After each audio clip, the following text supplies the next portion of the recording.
असं आहे की आज आमचा जो विरोधी पक्षाचा गेल्या गुरुवारी असलेला 293चा प्रस्ताव, हा 293चा प्रस्ताव आज तिसऱ्या गुरुवारी चर्चेला आला। नेहमी अध्यक्ष खूप आम्हाला उपदेशाचे धडे देत असतात, अध्यक्ष आम्हाला खूप अशा सौजन्याच्या गोष्टी सांगत असतात आणि खास करून ते मला उपदेशून बोलत असतात की भास्करराव ऐकायला शिका। परंतु हेच अध्यक्ष दुसरे लोकांसांगे ब्रह्मज्ञान आणि आपला कसा कोरडा पाषाण आहे त्याचं प्रत्यंतर आणि त्याचा अनुभव आज संपूर्ण महाराष्ट्राला आला असेल। 293चा प्रस्ताव हा महाराष्ट्रातल्या वेगवेगळ्या भागातला आम्ही घेतला होता।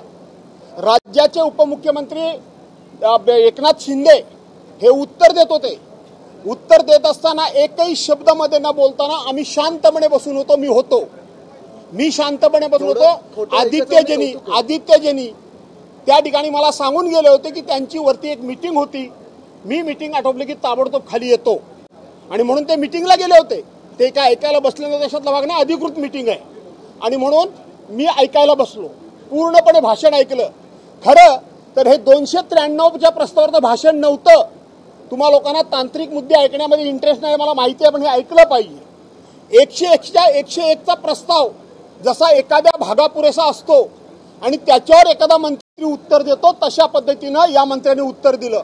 महाराष्ट्राच्या बाहेर परभणीचा विषय होता, ठाण्याचा विषय होता, त्या ठिकाणी असंघटित कामगार बोर्डाचा विषय होता, शिक्षणापासून अंगणवाड्यांचा विषय होता, तिथं बांधकामचा विषय होता, तिथं पाणी योजनांचा विषय होता। त्याला कुठेही उपमुख्यमंत्र्यांनी टच केलं नाही आणि केवळ राजकारण, आणि तेही खोटं आणि म्हणून ते मी शांतपणे ऐकून घेतलं आणि आमचा विरोधी पक्षाचा अधिकार आहे की राईट ऑफ रिप्लाय द्यायचा। अध्यक्षांनी मी उभा राहिलो, माझ्या समजा आदित्यजी नसतील, मला संधी द्यायची नव्हती, तर अध्यक्षांनी हे सौजन्य दाखवायला पाहिजे होतं की भास्करराव तुम्ही का उभे राहते मला कळू दे। एवढे अध्यक्ष अंतर्ज्ञानी आहेत, अध्यक्षांना आमच्या मनातलं काय ते कळतं आणि म्हणून त्यांनी मी राईट ऑफ रिप्लाय मागितला, ही गोष्ट खरी आहे, पण त्यांनी माझा नाकारला पाहिजे होता। परंतु अशा प्रस्तावावर सदस्यांना प्रश्न विचारण्याचा अधिकार आहे आणि म्हणून मी प्रश्न विचारले असते, मला त्यांनी सांगायला पाहिजे की मी राईट ऑफ रिप्लाय देऊ शकत नाही, प्रश्न विचारा।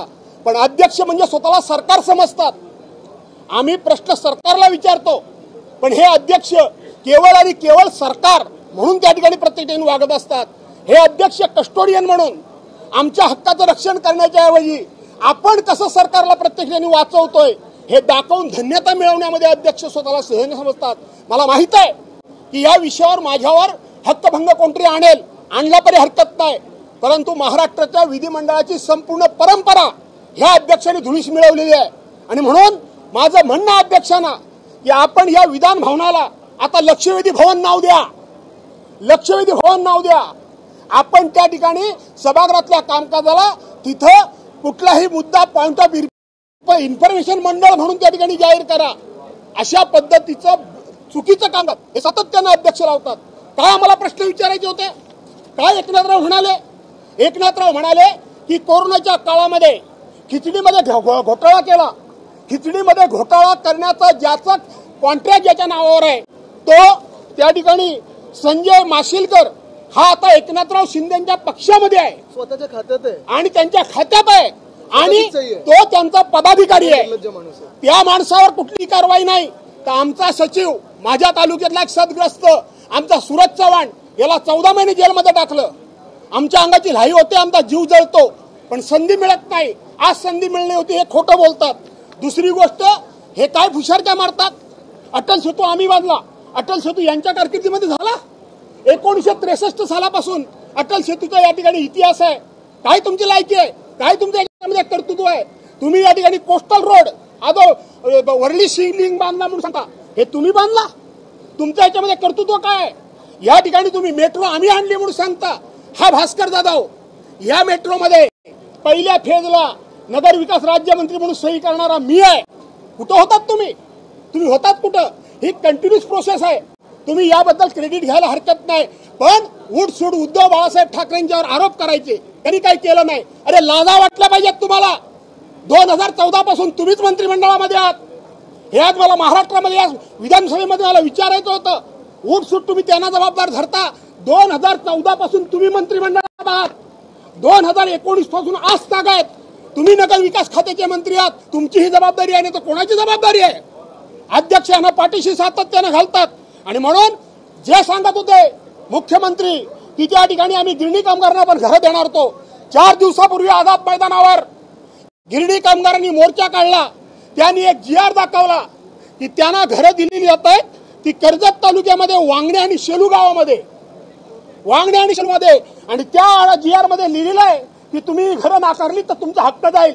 आणि हे काय खोटं सांगतात सभागृहामध्ये? चड्डाची चड्डी. आणि अध्यक्षांची ही भूमिका आहे की आम्ही हे खोटं ऐकून घ्यावं. आम्ही ऐकून घेतलं पण त्याच्यावर काही प्रश्न विचारू नये हे अध्यक्षांना म्हणायचं आहे. आणि म्हणून अध्यक्षांना सुद्धा अदानीला वाचवायचं आहे. मी एक्साइट झालेलो नाही, माझा BP हाय झालेला नाही, पण अध्यक्षांनी संपूर्ण सभागृहाची गरिमा ही धुळीस मिळवलेली आहे. हा डायरेक्ट माझा अध्यक्षावर आरोप आहे, डायरेक्ट आरोप आहे.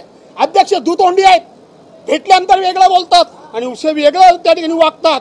आणि म्हणून असंघटित कामगारांचा विषय निघाला नाही, परभणीचा विषय निघाला नाही, फक्त मुंबई मुंबई मुंबई. अरे तुमच्या हातात तुमचं खातच तुमचं आहे ना, काय मेहरबानी करता? काय मेहरबानी करता? उठसूट तुम्ही त्या ठिकाणी जा. आज जवळजवळ 11 वर्ष सतत तुम्ही मंत्रिमंडळामध्ये कायम आहात. तुम्ही राज्याचे मुख्यमंत्री झालात, तुम्ही उपमुख्यमंत्री झालात. 2 वर्षाच्या कालावधीमध्ये उद्धव बाळासाहेब ठाकरे फक्त मुख्यमंत्री झाले. त्यावेळेला कोरोनाचं संकट होतं, त्या संकटामध्ये तुम्ही पण होतात ना. मग त्यांनी काम केलं ना, मग तुम्ही काय करत होतात? प्रत्येक वेळी हे मंत्री प्रश्न विचारतात. आणि म्हणून मी या ठिकाणी सांगतो, बीडच्या BPTची जी चाळ आहे BDDच्या, ते BPT मध्ये त्यांना विकास करण्याकरता म्हणून काही प्रश्न आम्हाला विचारायचे होते. रेल्वेच्या बाजूला ज्या झोपड्या आहेत त्यांना केंद्र सरकार जागा देत नाहीत, ते मला काही प्रश्न विचारायचे होते. असंघटित कामगार योजनेमध्ये करोडो रुपयाचा भ्रष्टाचार झालाय, या संदर्भामध्ये सरकारला मला प्रश्न विचारायचे होते. BM सोवॅट हा प्रकल्प काय तुमच्या कारकिर्दीमध्ये आला काय? मोनोरेल हा अटल सेतू तुमच्या कारकिर्दीमध्ये आलेला नाही. वर्ली शिंगलोक तुमच्या कामामध्ये आलेला नाही. दुसरी गोष्ट नवी मुंबई एअरपोर्ट, काय तुमचं कर्तृत्व? काय तुमचं कर्तृत्व? काय नगर विकास राज्यमंत्री असताना, नगर विकास राज्यमंत्री असताना त्या ठिकाणी तानाजी सत्रे म्हणून मराठी MD त्या ठिकाणी होते आणि मी राज्यमंत्री होतो. तिथं लोकांचा विरोध, दोन्ही मराठी माणसं आपली आलेत या भावनेतून जाऊन लोकांना समजावण्याचं आम्ही काम केलं. तुम्ही काय केलं? तुम्ही नुसत्या बॅगा घेऊन सुरत गुवाहाटी या भागामध्ये गेलात आणि त्यांना समर्थन अध्यक्ष करतात. आज माझा राग अध्यक्षांच्यावर आहे. आम्ही शांतपणे ऐकून घेतलं. आणि म्हणून पुणे आता मिसिंग लिंकचा उल्लेख त्यांनी केला. अरे केला खरोखर आहे, पण हिंदू हृदय सम्राट शिवसेना प्रमुख मान्य बाळासाहेब ठाकरेंमुळे 1995 साली युतीचं सरकार होतं, त्यावेळेला मुंबई पुणे रस्ता त्या काळात झाला. ही कंटिन्यूस प्रोसेस आहे. त्यानंतर पुढचा एखादा टप्पा तुम्ही केलात तर काय मेहरबानी केलीत काय? आणि म्हणून मला या ठिकाणी तुम्हाला सांगायचं आहे की BSTच्या आमच्या आदित्यजींनी 5,000 रुपये BSTच्या लोकांना मदत करण्याकरता सांगितलं, त्याच्यावर तुम्ही बोलायला तयार नाही. अदानीच्या विषयावर गोलगोल गोलगोल गोलगोल फक्त धारावीची लोक त्या ठिकाणी चांगल्या घरात राहू नये काय, हे नाही काय, ते नाही काय. मला वाटत नाही नगरविकास मंत्र्यांना चर्चेमध्ये घेतलं असेल मुख्यमंत्र्यांनी, अदानींनी घेतलेलंच नसेल.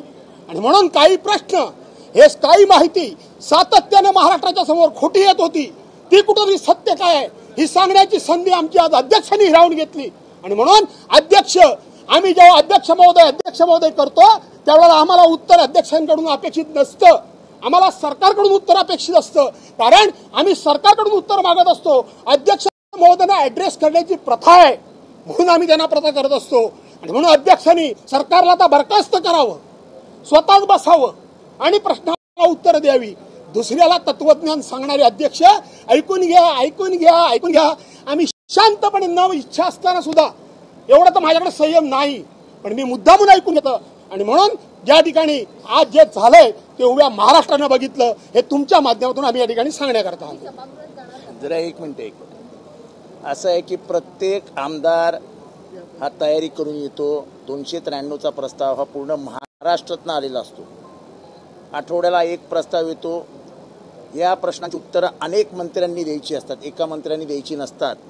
कारण इंडस्ट्रीजचा प्रश्न असतो, रेव्हेन्यूचा प्रश्न असतो, शेतीचा प्रश्न असतो, इरिगेशनचा प्रश्न असतो, लँड ॲक्विजिशनचा प्रश्न असतो, इरिगेशनच्या लँडचा प्रश्न असतो. मला आठवतं जयंत पाटलांनी इरिगेशनच्या लँडच्या स्कॅमचा प्रश्न काढला होता, अलॉटमेंट ऑफ लँड. मी येऊरच्या आदिवासी घोटाळ्याचा म्हणजे आदिवासी जमिनी हस्तगत केला त्याचा प्रश्न काढला, वन जमिनी कशा ताब्यात घेतल्या ते प्रश्न. आमची प्रश्नच अनुत्तरित, प्रश्नाला उत्तरच नाही. आम्ही दिवस अभ्यास करतो, आम्ही प्रश्न तयार करतो, अर्धा तास 40 मिनिटं भाषण करतो.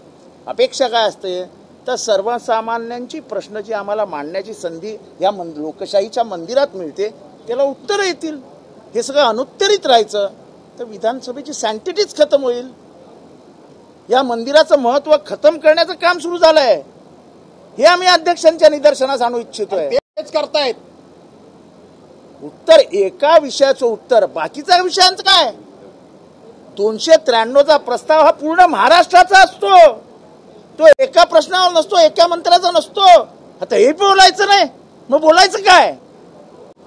आणि आम्हाला अध्यक्ष नियम सांगतात, नियमामध्ये एका दिवशी 3च्या वर लक्षवेधी घेता येत नाहीत. गेले 4 दिवस 20 लक्षवेधी. लक्षवेधीमध्ये अध्यक्षांचा जीव का गुंतलाय हे महाराष्ट्राला कळलं पाहिजे. काय करायचं तर तुम्हाला करा. मी आता सांगितलं सभागृहामध्ये मला सस्पेंड करणार आहात ना, करा सस्पेंड. का अध्यक्षांचा जीव का गुंतलाय लक्षवेधीमध्ये? का विधेयकावर त्या ठिकाणी चर्चा होऊ शकत नाही? हे कायदे मंडळ आहे, कायद्यावर चर्चा नाही. का परवानच्या दिवशी जनसुरक्षा विधेयक, ज्याला आता डावं कडवं काय म्हटलं, का चर्चा का नाही घडवून दिली? का घडवून दिली नाही चर्चा? या ठिकाणी हे पाप आहे आणि म्हणून त्या पापामध्ये अध्यक्षांनी सामील होता कामा नये हा माझा आक्षेप आहे. सरकार विरुद्ध आम्ही लढू. आम्ही संख्येनं कमी असलो तरी त्याची पर्वा आम्हाला नाही. पण हे अध्यक्षांचं वागणं हे महाराष्ट्राच्या परंपरेला त्या ठिकाणी लाज आणणार आहे, शोभा न देणार आहे आणि महाराष्ट्राची उज्ज्वल परंपरा मातीत घालणार आहे. हे माझं म्हणणं आहे. जाणार सभागृहात जाणार, कळणार नाही. आता एवढं बोलल्यानंतर पक्षपाती नाही तर काय? शंभूराज देसाई म्हणतात आदित्य ठाकरे आणि भास्कर जाधव यांच्यावर कारवाई झाली पाहिजे.